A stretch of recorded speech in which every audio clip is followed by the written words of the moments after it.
Hello guys, आप सब मुझे जानते हो। मेरा नाम है अंशप्रीत। मैं पढ़ रहा हूँ वालचंद कॉलेज में और मैं कर रहा हूँ सीएससी डिग्री।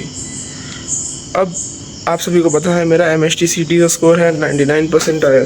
और पिछली वीडियो के बाद मुझे काफ़ी सारे लोगों के क्वेश्चंस आए हैं कि क्या उनके सच में 95 परसेंटाइल आ जाएंगे, उनको क्या क्या करना पड़ेगा, कैसे करना पड़ेगा।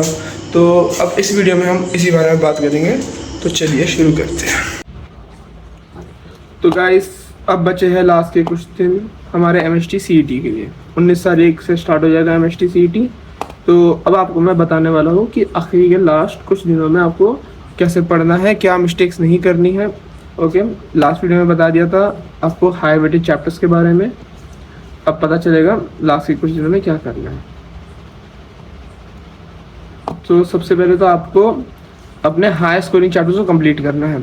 अब जो मैंने हाई वेटेज चैप्टर है उनके बारे में बता दिया। तो अब आपको सबसे पहले सिलेक्ट करने हैं हाई वेटेज चैप्टर्स में से वो चैप्टर्स जिसमें आपको लेस टाइम रिक्वायर्ड होगा कंप्लीट करने के लिए। जिन चैप्टर्स को आप जल्दी कंप्लीट कर लोगे कम एफर्ट्स के, जो आपको कंपैरेटिवली अच्छे से आते होंगे पहले से, या जो आपको ईजी लगते हैं, ठीक है, तो ईजिली सॉल्व हो जाएंगे, जल्दी जल्दी कंप्लीट हो जाएगा। और इस सीक्वेंस में करना है।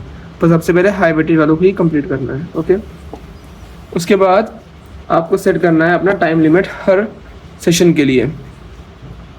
अब जब आप पढ़ने बैठ रहे हो आपको हर कंसेप्ट को एक टाइम लिमिट में पढ़ना है। जल्दी जल्दी कोई भी चैप्टर ख़त्म करना है तो फिर उसके लिए वन शॉट देखो, ठीक है। उसके बाद एक स्पेसिफिक टाइम लिमिट में ही आपको पीवाईक्यू सॉल्व करने हैं। अगर आप टाइम लिमिट नहीं रखोगे और एक ही चैप्टर में बहुत ज़्यादा टाइम लग गया तो फिर आपके बाकी चैप्टर्स के लिए टाइम नहीं जाएगा। ओके, अब आपके पास बहुत ज़्यादा टाइम है, आपने पहले से अच्छी तैयारी कर रखी है, तो आप लास्ट ईयर के पीवाईक्यूज़ करो 2024 के, उसके 2023 के भी पीवाईक्यूज़ कर लेना।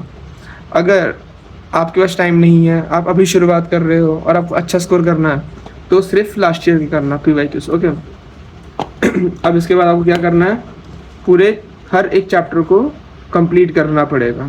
हाई वेटेज चैप्टर कर लिए, अब कोई भी 2 सब्जेक्ट में से आपको पूरा सिलेबस अच्छे से करना है।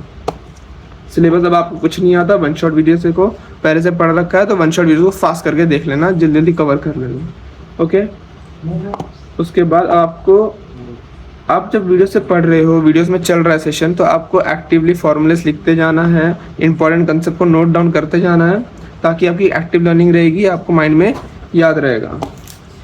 एक बार लेक्चर ख़त्म हो जाता है तो आपको तुरंत क्वेश्चन सॉल्विंग स्टार्ट करनी है और उसमें आपको मॉडरेट और डिफिकल्ट लेवल के क्वेश्चन पहले सॉल्व कर लेने हैं। ओके, जो क्वेश्चन नहीं कर पाओगे उसके लिए नोट्स को रेफर करना है। वो नोट्स आपके खुद के बनाए हुए हो सकते हैं, जो आपने वन शॉट देखा है उसमें से आप नोट्स देख सकते हो। आपने कोई लेक्चर पहले से कर रखे हैं ऑनलाइन, उसके नोट्स है, उससे पढ़ लो, लेकिन कॉन्सेप्ट क्लियर करके क्वेश्चन सॉल्व करते जाना है।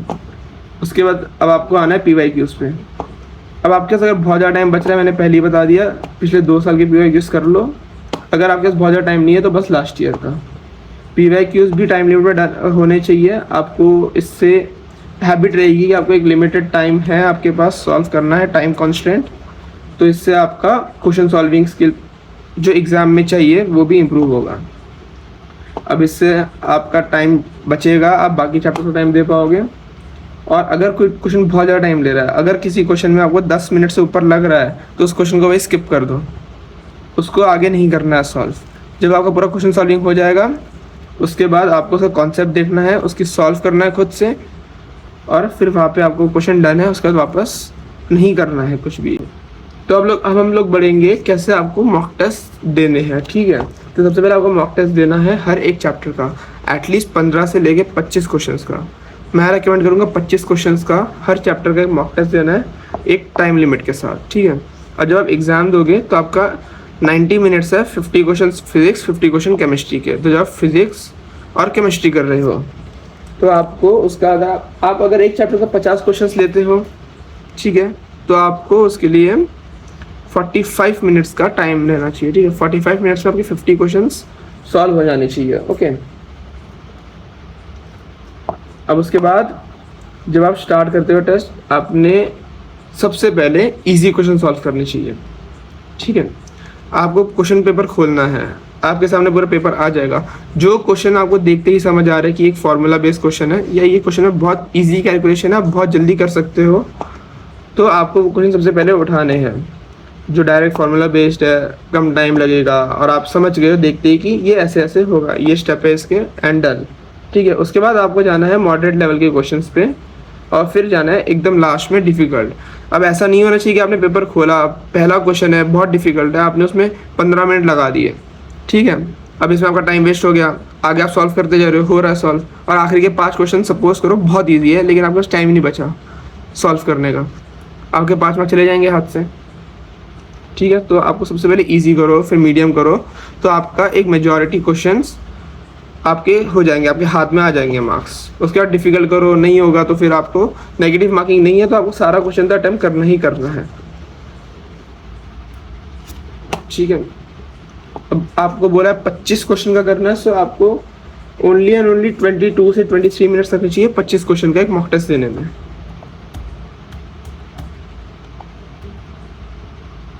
अब आपको मॉक टेस्ट के बाद क्या करना है, तो एक बार आपका मॉक टेस्ट कंप्लीट हो गया, आपको उसको एनालाइज करना है पेपर को।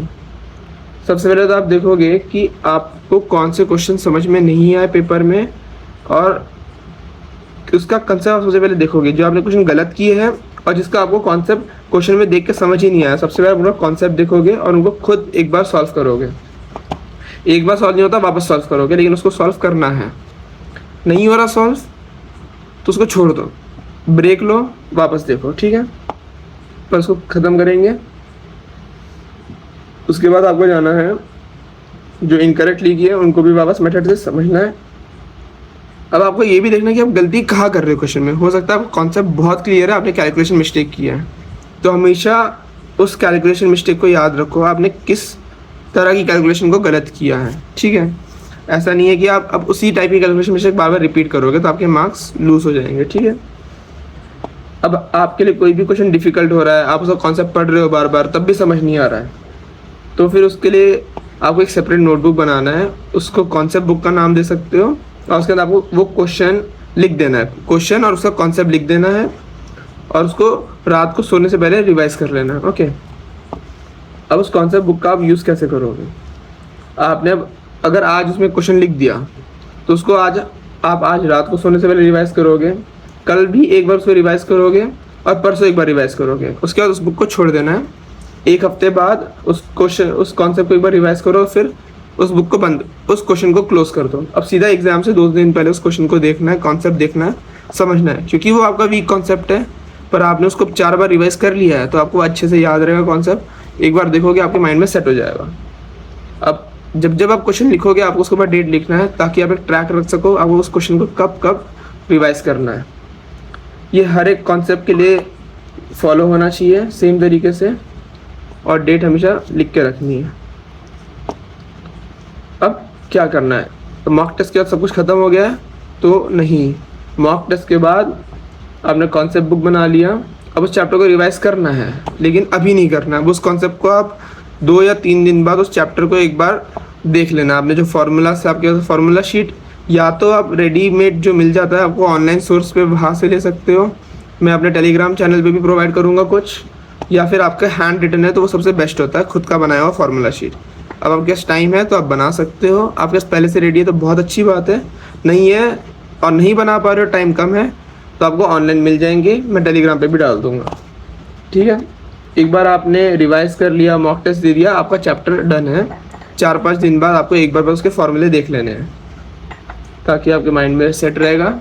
इन सारे स्टेप्स को फॉलो करोगे आप बहुत आराम से अपना टारगेट स्कोर अचीव करोगे MST CET में, और 95 परसेंटाइल आप बहुत आराम से स्कोर कर सकते हो, सिर्फ और सिर्फ हाई वेटेज चैप्टर्स को और 2 सब्जेक्ट को स्ट्रॉन्ग करके।